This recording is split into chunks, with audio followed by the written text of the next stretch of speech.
ভগবানকে তর্কের উপরেই রাখা উচিত। যতদিন আমার মনের মধ্যে, আমাদের কর্মীদের মধ্যে সন্দেহ ছিল না, বিভেদ ছিল না, পার্টি এগিয়েছে। দিলীপ ঘোষের দিকে আঙুল তোলার হিম্মত কারো নেই, না পক্ষে না বিপক্ষে। যে পার্টির প্রধানমন্ত্রী অটল বিহারী বাজপেয়ী কালীঘাটে গিয়ে মমতা ব্যানার্জির মায়ের পায়ে হাত দিয়ে প্রণাম করেছিলেন, আমরা সেই সংস্কৃতির লোক। দীঘায় মর্নিং ওয়াকে দিলীপ ঘোষ। সমুদ্র সৈকত ঘুরে জগন্নাথ মন্দিরের সামনে সাংবাদিক সম্মেলন করে বিস্ফোরক মন্তব্য করেন দিলীপ ঘোষ। মুখ্যমন্ত্রী যখন ওল্ড দীঘাতে, তখন নিউ দীঘার জগন্নাথ মন্দিরের সামনে সমুদ্র পার রাস্তায় হাঁটছেন দিলীপ ঘোষ।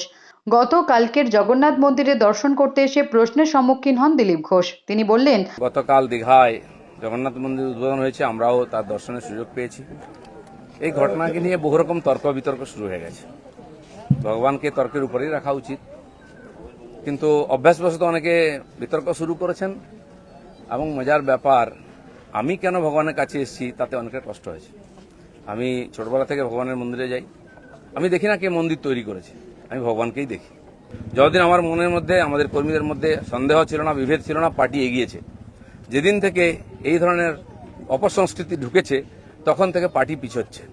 আর দিলীপ ঘোষ পার্টি ছাড়বে কিনা, কোথায় যাবে, অনেকে দুশ্চিন্তাগ্রস্ত, অনেকে আনন্দিত। দুশ্চিন্তা করার দরকার নেই, আনন্দিত হওয়ার দরকার নেই।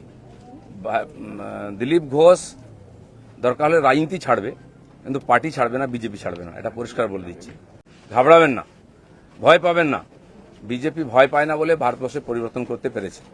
আমরা সেই পার্টির সংস্কৃতি মানি যে পার্টির প্রধানমন্ত্রী অটল বিহারী বাজপেয়ী কালীঘাটে গিয়ে মমতা ব্যানার্জির মায়ের পায়ে হাত দিয়ে প্রণাম করেছিলেন, আমরা সেই সংস্কৃতির লোক। দিলীপ ঘোষকে হিন্দুত্ব বাজাবেন না।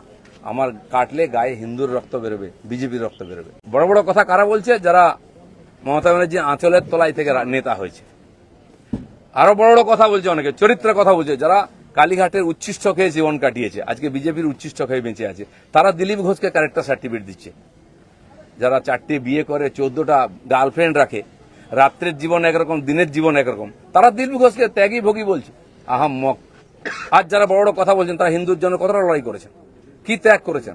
4 পয়সার ত্যাগ নেই, বিজেপিতে কামাতে এসছেন। তবে জগন্নাথ মন্দিরে যখন দিলীপ ঘোষ হাঁটেন, তখন তৃণমূল কর্মী সমর্থকরা স্লোগান দিতে থাকে, জয় বাংলা, তৃণমূল জিন্দাবাদ, দিলীপ ঘোষ জিন্দাবাদ। দিলীপ ঘোষ স্বাগতম, স্বাগতম, স্বাগতম। তৃণমূল কংগ্রেসের দিলীপ ঘোষ স্বাগতম, স্বাগতম, স্বাগতম। জগন্নাথ উদ্বোধন হলেও দীঘাতে রাজনৈতিক চর্চা এখনো চলছে। ব্যুরো রিপোর্ট, টি বাংলা নিউজ। সব খবর সবার আগে পেতে আমাদের চ্যানেলটি সাবস্ক্রাইব করুন এবং পাশে থাকা বেল আইকনটিতে ক্লিক করুন, লাইক ও শেয়ার করুন।